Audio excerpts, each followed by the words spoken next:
So we are at the very bottom of the last two lines of 141a, Kuf Mem Aleph, Amr Aleph, and we're in the middle of these discussions where the father's promising money for the child, depending if he's a male, a female, maybe both.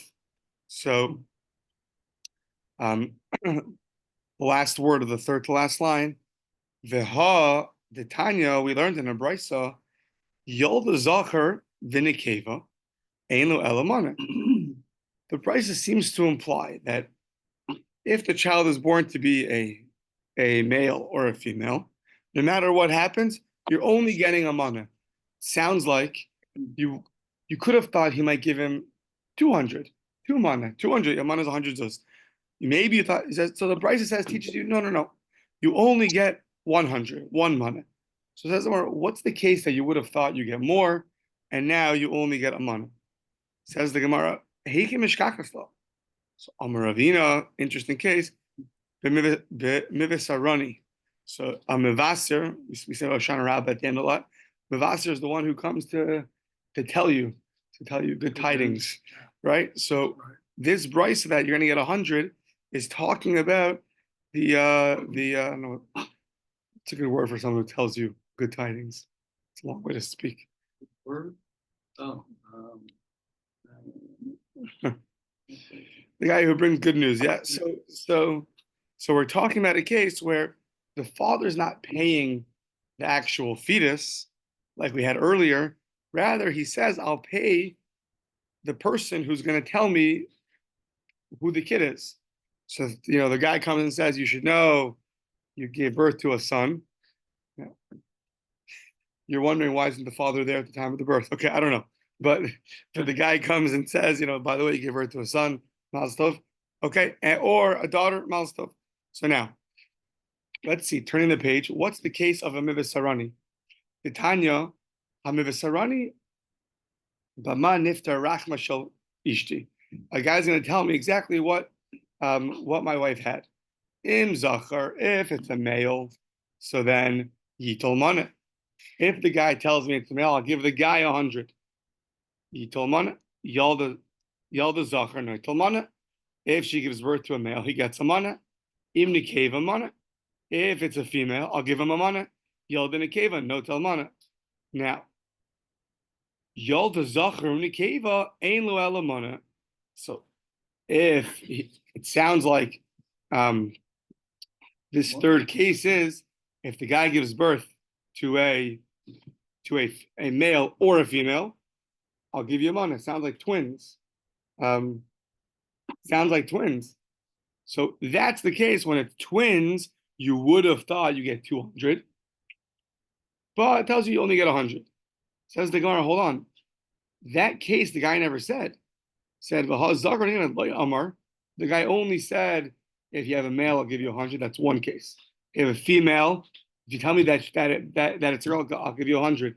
The guy never said this statement. So that can't be the case where you only get 100. So we say, the Amar Nami im Zachar Nekeva, Nami Yitol Mana. Okay, no, there is a third case. The third case of the brisa really is amend the brisa and add a third case that if they give birth to twins, I'll give you a mana. And that's where you would have thought that maybe you should get 200 according to the way the guy is speaking, and we say you only get 100. So says the Gemara, Ela Limaute Mai, meaning a lot to fill in here between the lines, but what happened? Basically, anything that comes out is going to be the guy will get a mana. So what the Rashbam explains, why doesn't the guy just say, whatever comes out, I'll give you a mana? What are all these three cases? Says the Gemara, no. It specifically says it in this order, 1, 2, and 3.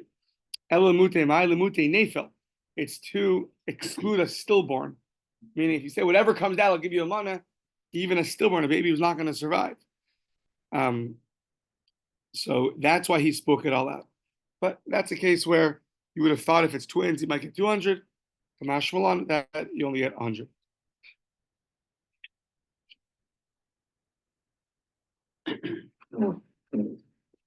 Okay. Ahu de Amrla lidebitu. A guy told his wife, Nechas nechasai lahai de ma'aberes. I'm giving my property, my nechasim, to this Uber, to this. You're way more excited to see it than you are to see me. It's amazing. You get thumbs up, smile. I get like you're again 5 minutes late. Okay. So I know, I'm just kidding. I'm just kidding. So he tells his wife, I'm gonna give over the property. Start chair with a smile when he walks in, you know.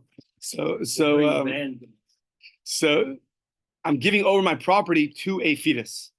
So now, really, the case in the Mishnah and until now, we're also doing that. I'm giving the male 100, I'm giving the male 200.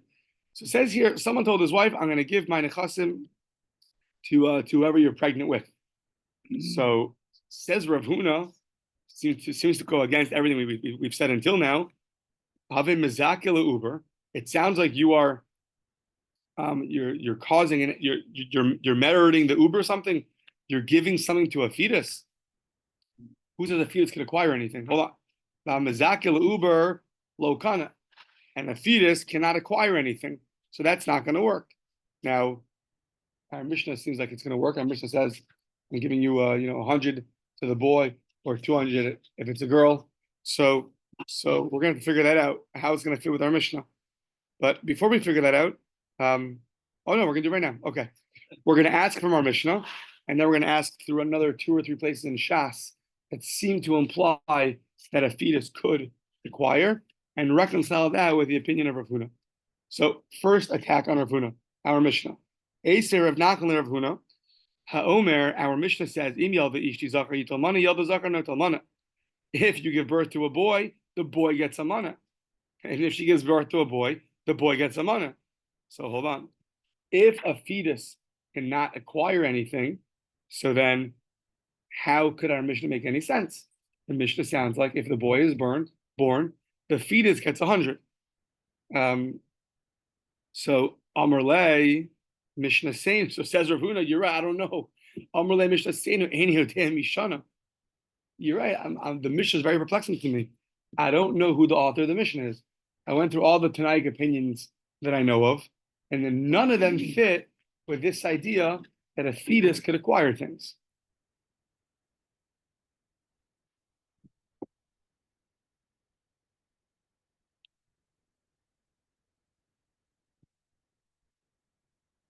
Yeah. Okay. So now we're going to say, what do you mean? Why are you so perplexed that you don't know who the Mishnah is like? I'll bring you some opinions that seem to imply this, and then you could just say the Mishnah is like them. For instance, the Shita of Rav Meir. Rav Meir said you're allowed to cause a transaction to go through about something which has not come to the world yet. The classic case is when you sell a tree with no fruits on it yet, but you're selling the fruits of the tree. So that's a case. Or you want to marry a lady after she converts. So right now she's not converted yet, but when she converts, you're going to be married. So maybe the same thing here. You are giving over to the fetus when it's going to be born. You're going to give it to him.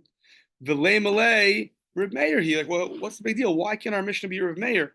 The Amar Rav Meir says everywhere, all over the place. You can acquire things that haven't come to the world yet. So say the same thing over here for this fetus. So why did Rav Huna say, I have no idea who the author of the Mishnah is? What's wrong with Rav Meir? And the Rashbam points out that Rav Huna himself holds over Rav Meir in Yevamas. So says the Gemara, no, there's a difference. Rav Meir only says what he says. Aimer the Shamas the Rabbi Meir the Davar Sheishna Ba'olam. The Davar Sheishna Ba'olam Misham Slay. This interesting distinction. The Rav Meir only says that you can acquire something that hasn't come to the world yet if the root is still here. So if the tree is here, right, then you can acquire the fruits that will come from the tree. If the woman is here, you can marry her in the event that she converts, after she converts. The roots, the thing itself is here. However, in this case, Rav Huna says, when it comes to the fetus is not here yet. It is sort of here. It's sort of here. That's the hard distinction, right? Yeah. So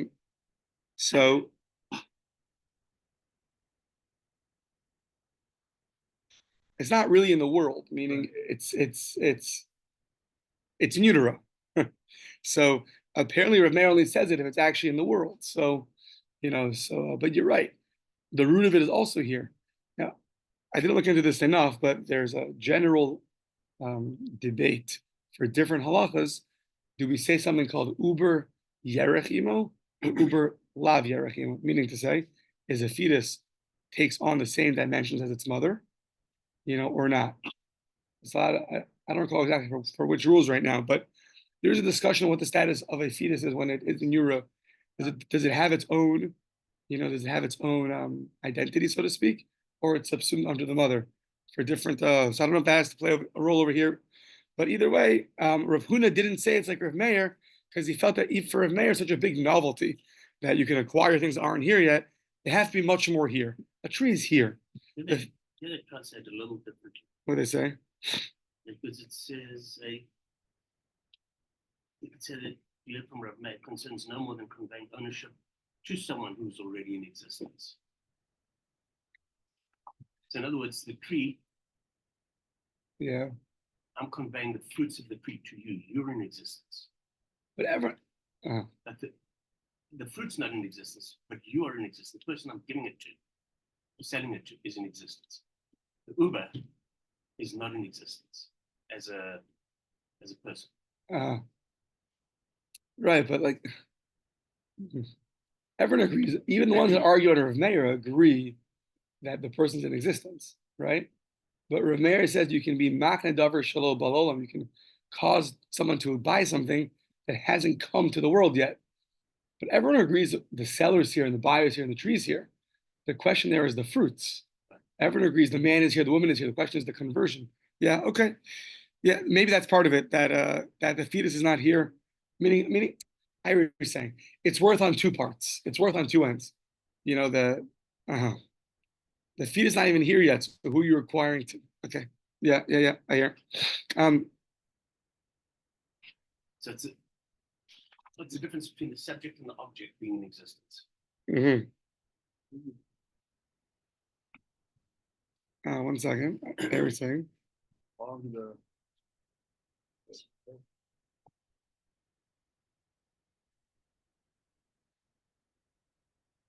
I hear you saying with Rav Meir, the person right now acquires the tree. And then he'll acquire the fruits of the tree in the future.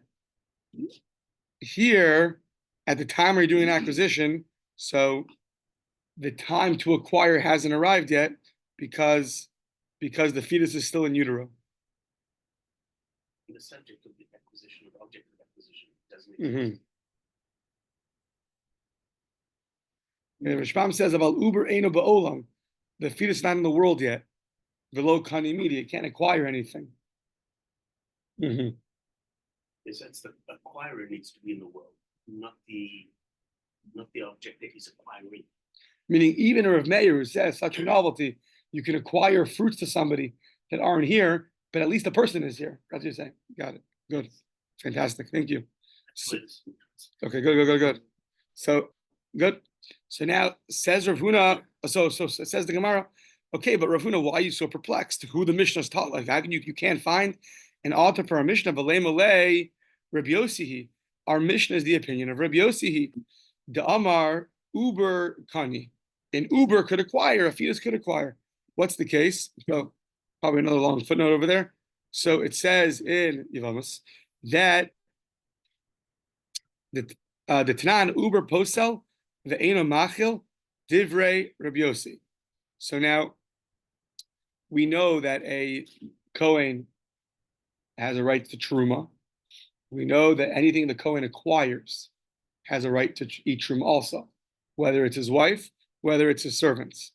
Now, let's say a lady's married to a Kohen, and then the Kohen dies.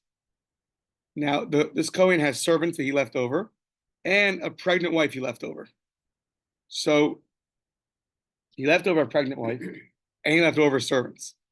Rabbi Yossi is of the opinion that the servants can no longer eat truma because the fetus owns the truma.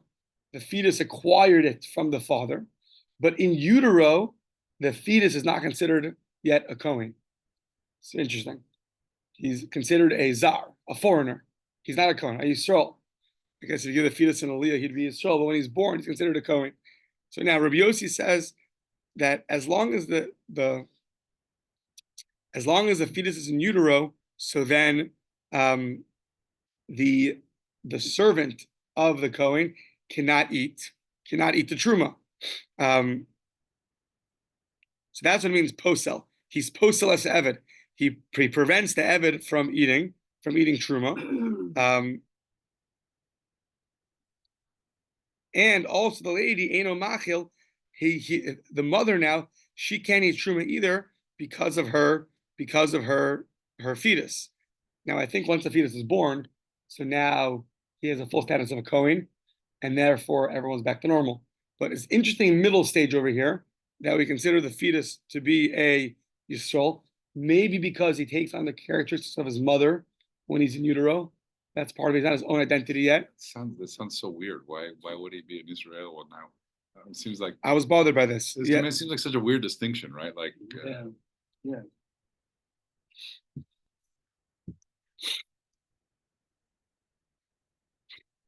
The Rashbam, maybe not weird, maybe just unnecessary, right? Like, he's gonna be a the Rashbam invokes a pasuk of Yelid Beiso. You have to be someone who's born to the house in order to, as long as there's a son who's born to the house, then everyone else can eat truma. Meaning, if the father's not alive anymore, so as long as the kid, as long as the kid is around, Yelid Beiso, someone who's born to the house, then everyone else can eat truma. So the Rashbam says, the Eino Yelido Shel Kohen, Likros Kohen, Ad Sheyatza La'avir Olam. The kid can't be called a Kohen until he can't be called someone who's born to the world until he's born to the world. So either it's part of this verse of Yelid Beso. You have to be someone, meaning it's a big novelty over here. The Kohen owns Truma. So as long as you're married to him or you're his servant, you can eat too. Now, I would say if he dies, game over, that's it. But there's an added novelty that as long as you have a child, right? Yeah. So then the truma, even though the wives can inherit the child, right? In this case, the wife inherits the husband. Sorry, right? The kid's not even born yet, but there's this novelty of Yelid Beso. As long as the kid is born, I see more in Yavamas. But if the kid is born, then so to speak, you still have a right to eat the truma. If the fetus was a girl, which she would not be able to eat truma, the wife then.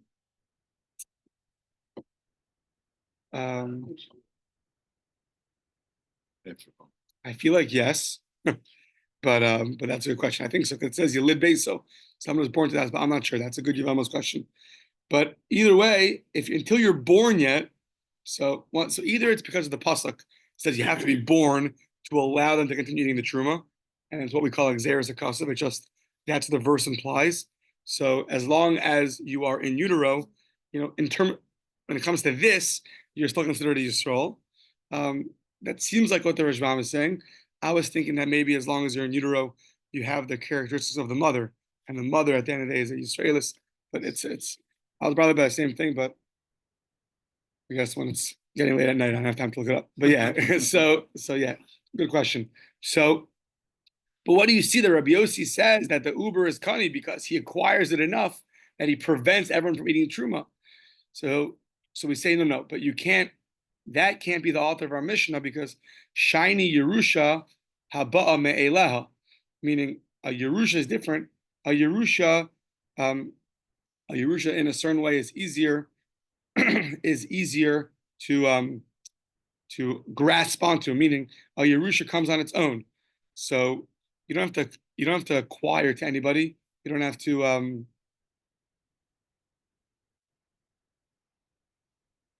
it's automatic. And therefore, Rav Huna didn't want to compare the two cases. Yerusha is automatic, and therefore what?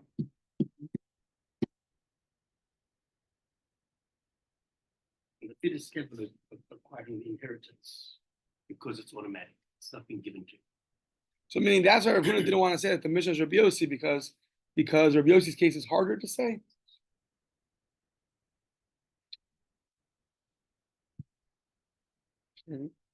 He says it doesn't prove Rabbi Yossi because fetus. Meaning maybe everybody agrees that by an inheritance, the fetus could acquire, but not everyone's going to agree by Rabbi Yossi's case. Right. So you can't say our Mishnah is Rabbi Yossi because that would limit it. Meaning our Mishnah would be more expansive. Our Mishnah would be according. So that's why once again, Rav Huna didn't say our Mishnah is Rabbi Yossi because when it comes to inheriting, so as soon as that kid is born, he's going to get that money from the father. However, Rabbi Yossi was a much more novel case by Truma, and therefore we're not going to limit our Mishnah to Rabbi Yossi. Okay. V'lei malei Rabbi Yochanan ben Brokahi. Maybe our Mishnah is Rabbi Yochanan ben Broka that says that you can give all the money to you can give all the inheritance to a son or all of it to a daughter. And he says, Lo shna Yerusha v'lo shna matana. It doesn't matter whether it's an inheritance or a present. What does that mean? T'tanan Rabbi Yochanan ben Broka Omer im Amar al mi shiroi liyorsho dvar Rav Kayamin. Rabbi Yochanan says, we had this in a Mishnah that we had it earlier. Rabbi Yochanan says, as long as the person is fit to inherit anything, you can give them the entire inheritance. If you have 10 sons, you can give one son everything. If you have 10 daughters, you can give one daughter everything. So we're understanding Rabbi Yochanan now that maybe Rabbi Yochanan means I'm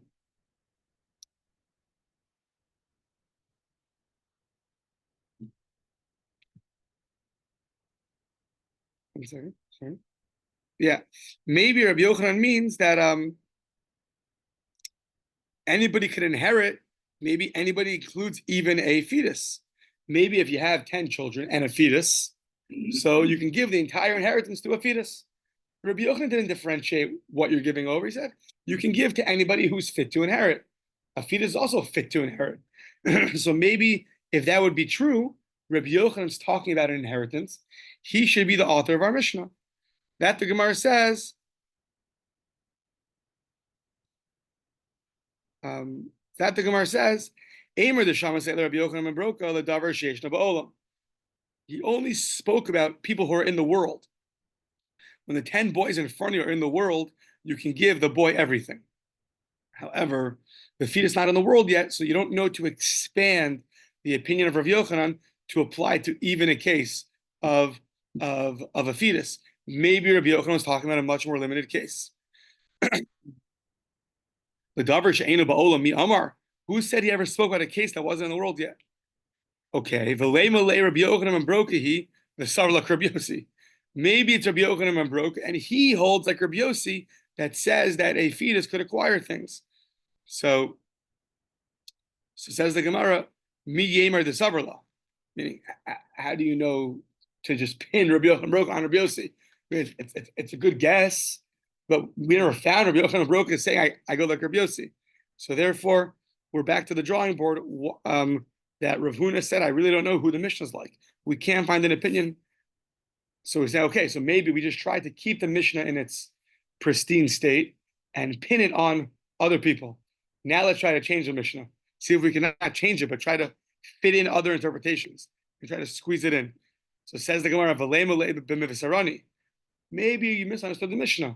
It's not talking about someone who's still in utero. It's talking about the Redeemer, the person who we're trying to find a good word for it still. The person who tells the father that he had a baby. The bearer of news. It's too many words. Yeah, in Hebrew it's the mivasarani. The mavaser, the mavaser. The one who comes to tell the parents the good news. Yeah. The messenger. Messenger. Okay, maybe messenger. The mavaser. So our Mishnah is talking about the mavaser. It's not referring to the actual fetus. Says the Gemara 1 second, but that's good for the beginning of the Mishnah. But look at the end of the Mishnah.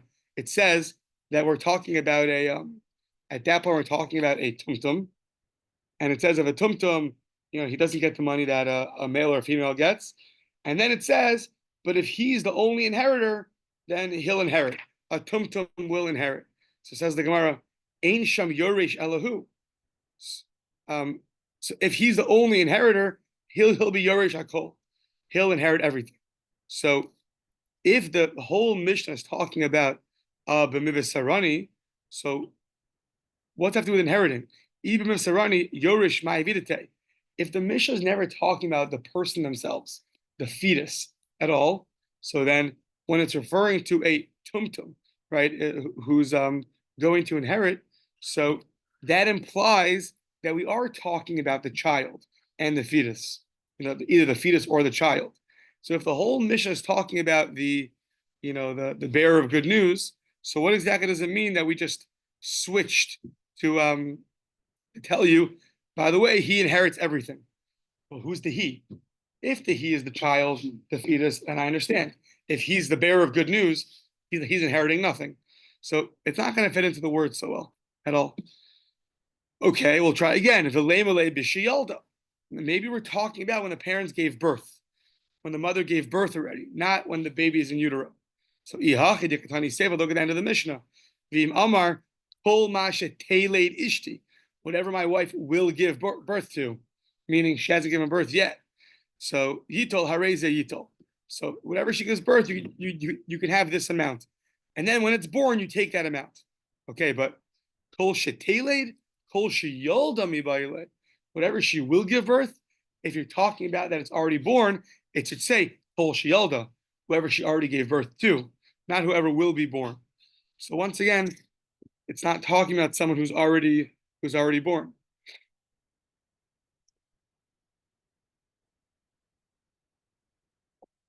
Next page.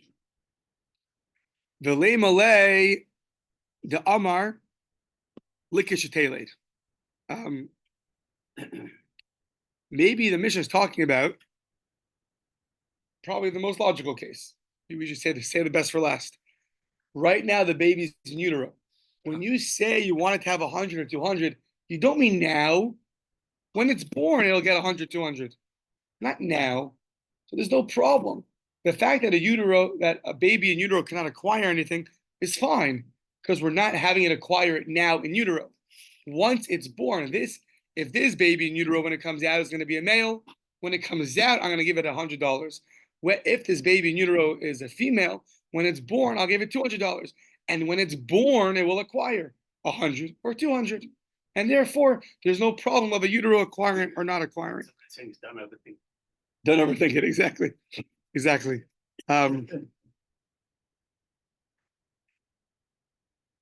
So that's really what Rav Huna, according to Rav Huna, who says that a baby in utero cannot acquire anything, this is how he's going to learn the Mishnah.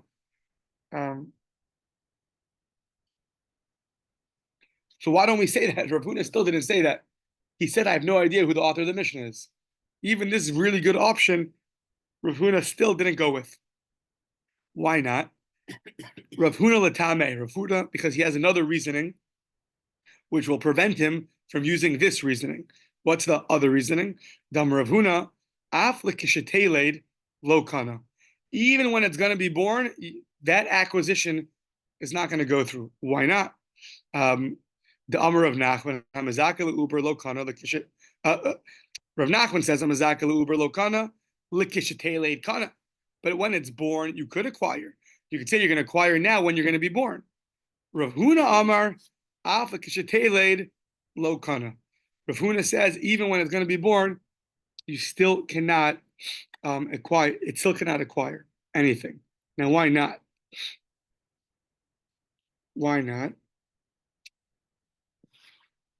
Doesn't explain.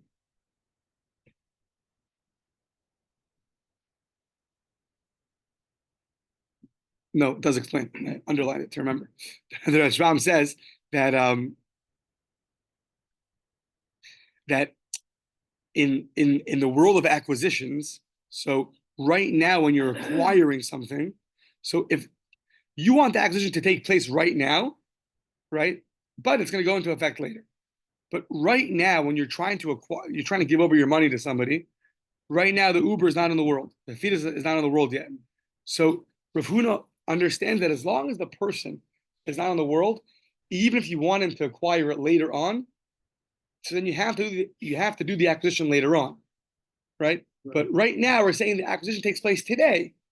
Today I'm acquiring to you, right? It's like let's say like when you sign in a house, you sign in a car or something, right? The date on the document is today, right? Or I don't know, the president gets elected, right? The date is one day. When it's going to take into effect, it'll be a few months later. But once you sign the deal is a done deal, right? it's going to take a few months. So Rav Huna says you cannot give it something over to somebody if he's not here today, even if it take effect later. It's not going to work. It's not going to work. Therefore, Rav Shesha says, I don't know who our Mishnah is like. However, we know right now it could very well be Rav Nachman. It could either be Rav Nachman, that's one opinion, or it could be anybody who holds that a fetus could acquire. But Rav Huna can't say that. Okay. Rav Shesha's Amar echad zeh v'echad zeh kana. Rav Shesha says both cases you could acquire, whether you're acquiring it for later, acquiring it for now. So he argues on Rav Huna and on Rav Nachman. And on Rav Nachman. They're both going to acquire. Okay. Amar Rav Sheshes, Mina Mina. From where do I know that this fetus could acquire? It could acquire now, or it could acquire later. In an interesting case, the Tanya. So you have a always, not always, I can't say always, but often the classic example of property that's ownerless, which we call hefker, is when a convert dies. So if he leaves no children, what happens to his property? It becomes ownerless. He has no, everybody else has somebody somewhere you can trace it back to. So go make a genealogy tree and figure it out. But someone who converts doesn't have someone who legally could take their property. So what do you do? Ger shemes, who bizbizu Yisrael. That and now the Jews come. We like free stuff, so they come and they take and they take the property. They take his different belongings. So ubizu Yisrael nechas. Except now it happens the shamu, and now after they took, they heard sheyesh lo ben. Oh, he actually has a son. Or shahaisa ishtamu beres. This is what we need. Or he actually left over a wife who's pregnant. So now what happens? Chayav and lahachzir. Now have to give it back because we're of the opinion now that the fetus acquires it. The fetus acquires it. So you took something which doesn't belong to you. It belongs to the fetus. But if it's a pregnant wife, doesn't she inherit anyway? Mm-hmm. Doesn't the wife inherit? If there's no sons, doesn't the wife inherit? Doesn't the wife inherit? Oh, yeah. The Rashbam says, since a woman is pregnant, the fetus is actually the inheritor, according to this opinion. It's a funny thing. Imagine like you acquired property from a fetus, you're fighting with the wife about it. So you go to court. The fetus owns it, like in a non-Jewish court. I feel like that would be, they would be like, what does that mean? But okay, either way, if you find out that she's pregnant, you have to return the property to her. Ichziru hakol. So now, and then you hear the acher kach shamu, actually shemeiz beno o shehipila ishto. Once you're now obligated to return everything, but now you heard that unfortunately the son died or the mother miscarried. So now, hichzik b'shniya kana, someone who now acquires a second time has acquired, who berishona lo kana, but the person who acquired the first time has not acquired. Okay, so now, v'isak adaitach uber lo kani. If you think that a fetus does not acquire, so then lama lahu akzuke b'shniya. You don't have to reacquire the property a second time. Ha'achziku lahu chadazimna. You've already acquired it one time. So it must be that a fetus really does acquire.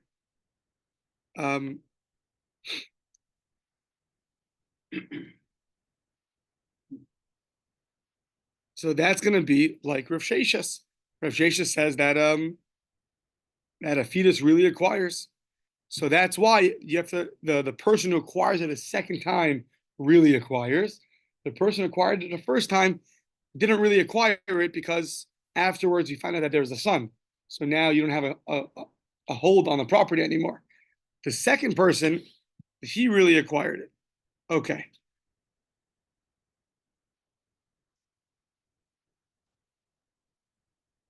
Yeah. So now, so Amar Abaye, um, so Amar Abaye, Yerusha haba'a me'eleha shiny. Says Abaye, your example of an inheritance, once again, is different than having someone do a transaction with the fetus. I want to give money to a fetus. That's a different conversation than a fetus who acquires. A fetus who acquires, it comes on its own. The Torah gave over the money to the fetus, so to speak. There wasn't an acquisition between two people. So just because you showed me that a fetus can be an inheritor doesn't show me that I can go and give the fetus $200 or $100. So Abaye says, I don't think that proof is necessarily compelling. Rava Amar, Rava says, Rava Amar, shiny hasam, the ripuye marpinan biadayu miikara. Rava says that, Rava says really there's no difference whether you acquire to an Uber or whether you inherit. Neither person can actually acquire, right? Neither person can acquire it. You can't give an Uber money, and an Uber cannot inherit. What does it mean in this case, right? Basically, what we're trying to figure out is that the brisa, according to Rav Sheshes, implies you can give over money to an Uber, right? Now there are other opinions about that. Not everyone agrees to that, right? Rav Huna, who couldn't find an author of our mission, disagrees with this, but he's not going to argue with the brisa. So first answer is Abaye says a brisa is different. Inheritance is different. Rava now says inheritance is not different. They're both not good. You can't acquire to an Uber, and maybe you can't even inherit to an Uber. What does the brisa mean that the second person acquired and the first person didn't acquire? So Rava says what it means is, originally when he acquired, it was a very weak inheritance in the person's hands, meaning that the first person that found out that this convert died, that went to acquire the property, so then he found out that the convert had a son or the mother was pregnant. The reason why he didn't acquire the property really is not because the fetus acquired. Rather, it's because he only really acquired it on condition that there's going to be no son born. Meaning, when you heard that the convert died, now maybe there's a son, somewhere, you don't really know. So your original grasp on the property was not a strongest grasp. It wasn't like holding this, because it was always dependent on, it's only mine if there's no children. So even your original grasp on the property was not so strong. So the Rashbam adds in, when you went to originally get the property from the convert, you didn't go to fully grasp it because you yourself weren't sure, does he have any inheritors or not? So when you went into it, you took it haphazardly. You took it in a state of doubt. And therefore, the Rashbam says your chazaka on the property was not such a strong chazaka. Therefore, so it's interesting. Therefore, even when you find out that the mother is pregnant, that's still going to have you give back the property. Not because the baby is the one who owns it and you don't own it, because your original taking the property was contingent that the mother had no children. But once you find out that the mother has a child, therefore your original grasp wasn't so strong, and therefore we don't give you the property. And therefore, when the second person goes to acquire the property, so he is going to own it. Says the Gemara, Ma'i beinayu. What is the practical difference between Abaye and Rava? Rava tells you that the fetus can inherit, and Rava says the fetus cannot inherit, but your original stronghold on the property was very weak. It was only out of doubt. At the end of the day, that first guy did not acquire, and the second guy did acquire. Let's see if we can get this case in before we get that stare from the other side. So Ma'i beinayu, Ika beinayu. The difference is like this. Shishamu bo shemes. You heard that the convert died. Now, so you went to go get the property. So now, but really, Vilomes. Really, he didn't die. V'yachar kach mes. You thought he died, he didn't die, and then he really did die. So why is that going to be now a difference between Abai and Rava? No, you heard that the one second. Yeah, the con- The Shran is like 3 pshat. 1 second. So according to Abai, that says 1 second.